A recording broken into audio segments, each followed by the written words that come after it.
बिस्मिल्लाहिर्रहमानिर्रहीम। लाखों करोड़ों दुरूदो सलाम मोहम्मद मुस्तफ़ा सल्लल्लाहु अलैहि वसल्लम और आले मोहम्मद पर। मैं हूं उमर दराज गोंदल। अली अमीन गंडापुर कई घंटे मंजर आम से गायब रहने के बाद अचानक से मंजर आम पे आए हैं और तकरीबन 9:30 बजे के आसपास वो खैबर पख्तूनख्वा असेंबली पहुंचे हैं। और लगता यह है कि अली अमीन गंडापुर की वापसी बजाय इसके कि पाकिस्तान तहरीक इंसाफ के लिए फायदा मंद होती, ये पाकिस्तान तहरीक इंसाफ को उल्टी पड़ती हुई दिखाई दे रही है।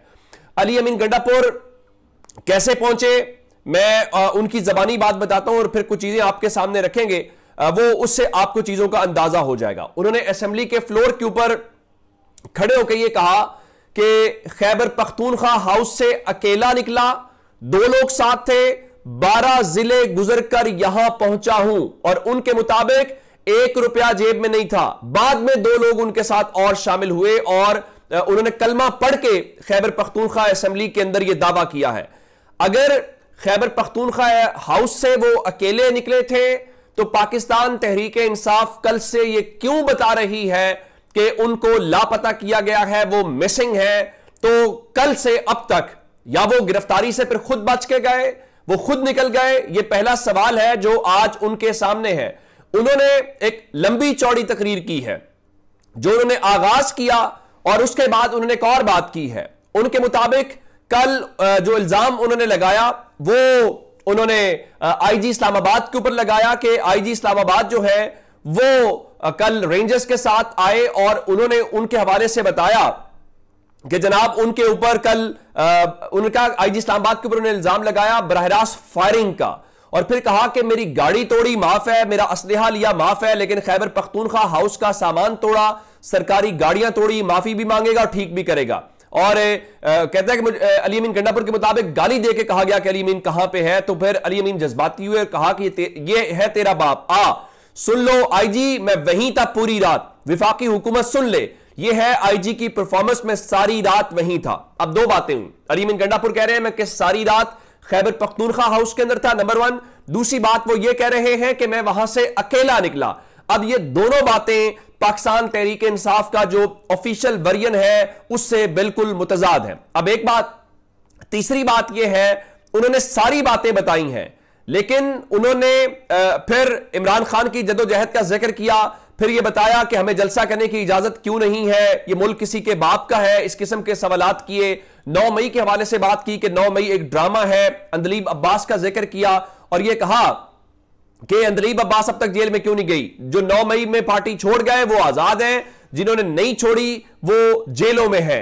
और इन सब बातों से हटके उन्होंने वही लाइन बोली कि जो आईजी इस्लामाबाद रेंजर्स और हवाई फायरिंग और इस किस्म की बातें की और फिर कहा कि हमने डी चौक पे एहतजाज का ऐलान किया था, धरने का नहीं, हम डी चौक पहुंचे भी। ये सारी बातें ठीक है, सरकारी गाड़ियां तोड़ने की बातें भी ठीक है, लेकिन असल सवाल यह है कि आपने किया क्या है? आज आपने किया यह है और फिर यह ऐलान किया कि याद रखना मैं फिर आऊंगा। उनकी जो भी तकरीर है इस वक्त वो तकरीर पाकिस्तान तहरीक इंसाफ के मौक़िफ़ से मुतजाद है। उन्होंने मोहसिन नकवी का नाम नहीं लिया, एक बार भी नाम नहीं लिया। यह जरूर कहते रहे कि जी IG Punjab, IG Islamabad police से बदला लेने का ऐलान किया, एफआईआर गिरफ्तार करेंगे, ये करेंगे, वो करेंगे। उन्होंने सादा लफ्जों के अंदर हवाई फायरिंग की है। उन्होंने सिर्फ 2 लोगों के ऊपर गुस्सा किया है और 2 लोगों की बात की है। नंबर 1 आईजी पुलिस की बात की, इस्लामाबाद की, नंबर 1। नंबर 2 मरियम नवाज के ऊपर गुस्सा निकाला, कभी उनको दरवाजा तोड़ने के ताने दिए और कभी उनको दावत दी कि आप आए मानसेरा पेशावर और वहां पे जलसा करें। असल बात यह नहीं है, असल बात यह है कि आपने सारा मलबा आईजी इस्लामाबाद के ऊपर डाल के किसको क्लीन चिट दी है, एक बात। दूसरी बात, अब सवाल यहां पे हक बजाने हैं लोग पूछने में, क्योंकि कल से ये बार बार सवाल पूछ रहे थे लोग कि जब आप कह रहे हैं मैं डी चौक पहुंचा, वहां पे आप क्राउड को छोड़ के, अपने लोगों को छोड़ के, सवाल यह पैदा होता है कि आप वहां से कहां गायब हुए थे, आप कहां गए थे और आपने अपने लोगों को बीच रास्ते में क्यों छोड़ा कि उसके बाद आप केपी हाउस क्या करने गए। और अब आप कह रहे हैं जी केपी हाउस से मैं निकला था।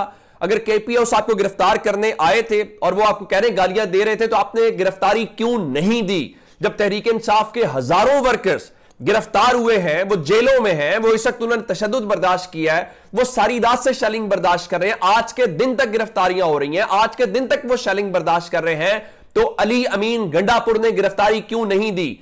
लोग बुनियादी तौर पर सवाल उठा रहे हैं कि क्या यह मैच फिक्स था कि आप उस जगह को छोड़ के केपी हाउस गए? केपी हाउस आपने फिर गिरफ्तारी क्यों नहीं दी? जहां बाकी लोगों के साथ हो रहा है, आप कह रहे हैं जी उसको बट मारा, जी उसको मेरे गार्ड्स को ले गए, तो आपकी गिरफ्तारी क्यों नहीं हुई जब आए? और आप अगर वहां से निकले हैं तो फिर तो हुकूमत सुबह से कह रही है कि आप खुद भागे हैं। आईजी इस्लामाबाद कह रहे हैं, मोहसिन नकवी कह रहे हैं कि आप खुद भागे हैं। आप कह रहे हैं मैं रात उधर था, आप कल भागे हैं, आप सुबह भागे हैं, जब भी भागे हैं, ये आप खुद मान रहे हैं। और आप तहरीक इंसाफ किस मुंह से लोगों को कहेगी कि हमारे सीएम को मिसिंग पर्सन जो कल तक कहा जा रहा था, लापता कहा जा रहा था? इसका मतलब यही है कि उसने कहा कि मुझे रहजनों से गिला नहीं, तेरी रहबरी का सवाल है। ना इधर उधर की बात कर, ये बता कि काफिला क्यों लुटा। मुझे रहजनों से गिला नहीं, तेरी रहबरी का सवाल है। भाई आप सारी बातें छोड़ दें, आपने अपना जवाब देना है। इसका मतलब यह हुआ कि आपने पाकिस्तान तहरीक इंसाफ के लोगों के साथ ब्लफ किया। मैं आपको एक खबर देता हूं, 3:49 पे नुसरत जावेद साहब लिखते हैं उसके ऊपर, ट्विटर के ऊपर, कि somehow I anticipate Ali Amin Gandapur to appear in the assembly sitting of KP assembly. Until then, fingers crossed, and I decided to keep quiet. यानी उनका कि मुझे लग रहा है कि अली अमीन गंडापुर आज असेंबली इजलास में होंगे और उसके बाद बात करेंगे, मैं खामोश हूं। और वो आप पहुंच गए हैं वहां पे, और आपकी जैसे ही तकरीर हुई है, आप ऐवान से बाहर निकले हैं, असेंबली का इजलास जो है वो कल तक मुलतवी कर दिया गया है। भाई ये आप, इसका मतलब तो हुआ अपने लोगों को बेवकूफ बनाया। वो बेवकूफ लोग थे जो शेल खा रहे थे, वो बेवकूफ लोग थे जो पुलिस के डंडे खा रहे थे। फिर तो बड़ा आसान था, वो भी वहां से जाते घरों को। आप कल तक चले गए, लोग कल से डटे हुए हैं। इमरान खान के कारकुनों की डी चौक से हर जगह से आज भी गिरफ्तारी हो रही है। ये तो सीधी सी बात है जो इमरान खान उस दिन जेल में की थी कि क़यादत इर्रेलेवेंट हो चुकी है। अब ये मुकदमा इमरान खान के लोग लड़ रहे हैं। अब इसकी लेटेस्ट डेवलपमेंट क्या है? लेटेस्ट डेवलपमेंट यह है कि पाकिस्तान तहरीक इंसाफ के अंदर से भी बहुत सख्त रद्देमल आ रहा है। और रद्देमल क्या है? वो रद्देमल ये है कि वो कह रहे हैं कि पाकिस्तान तहरीक इंसाफ के जो हवाले से वो कह रहे हैं जी, तहरीक इंसाफ के जराए क्या कह रहे हैं? वो कह रहे हैं जी अली अमीन गंडापुर जो है खैबर पख्तूनख्वा हाउस जाने के बाद से इर्रेलेवेंट हो गए थे, उनकी ये तकरीर पार्टी पॉलिसी नहीं है। और फिर बाकी उन्होंने एक और बात की कि इस सारी सूरत हाल के अंदर जो इस लेटेस्ट डेवलपमेंट है, वो डेवलपमेंट ये है कि पाकिस्तान तहरीक इंसाफ की जो सियासी कमेटी है उसने फौरी तौर पे उसका इजलास बुला लिया गया है, और ये कहा गया है कि जो आइंदा का लाहे अमल है वो सियासी कमेटी जो है वो तय करेगी। अब आप आईजी इस्लामाबाद को कुछ कहें, आप बाकी को सब कहें, ये बातें पाकिस्तान तहरीक इंसाफ का जो वफ्द है, पाकिस्तान तहरीक इंसाफ का जो कारकुन है, वो नहीं मानेगा। और इमरान खान को भी ये बात शायद डाइजेस्ट नहीं होगी।